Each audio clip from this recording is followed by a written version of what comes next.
Fashion company Nykaa आज पूरी दुनिया में फेमस है। इनके प्रोडक्ट्स का इस्तेमाल आम जनता ही नहीं बल्कि बॉलीवुड एक्टर्स भी करते हैं। दरअसल नायका की एमडी और सीईओ फाल्गुनी नायर हैं, जो कि पहले एक बैंकर थी और भारतीय कंपनियों के संस्थापकों को पैसा जुटाने के लिए यूरोप और अमेरिका में रोड शो करने में मदद करती थी, जिससे उन्हें निवेश और शेयर बाजार का अच्छा खासा नॉलेज हो गया, जिसका इस्तेमाल उन्होंने साल 2012 में अपने स्टार्टअप नायका के लिए किया। जिसके बाद कई बॉलीवुड एक्टर्स और बिजनेसमैन ने नायका में इन्वेस्ट किया और आज नायका देश में ब्यूटी प्रोडक्ट की टॉप ई-कॉमर्स साइट में शामिल है।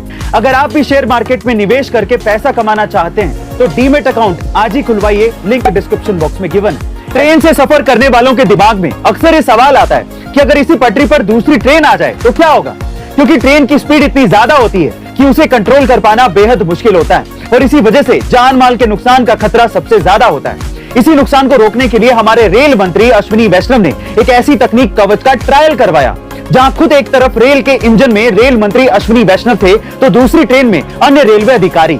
अब दोनों ट्रेन एक ही पटरी पर थी, दोनों के बीच की दूरी 380 मीटर थी और जैसे ही इससे आगे लोको पायलट ने ट्रेन बढ़ाने की कोशिश की, ट्रेन में सायरन बजने लगा।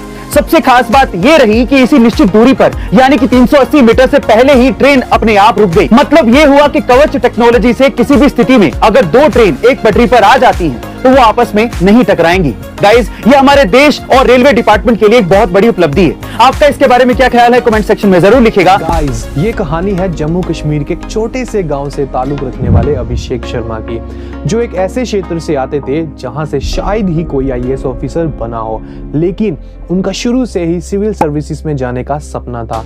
उन्होंने सोच रखा था कि इसके लिए चाहे जितना संघर्ष करना पड़े वो पीछे नहीं हटेंगे।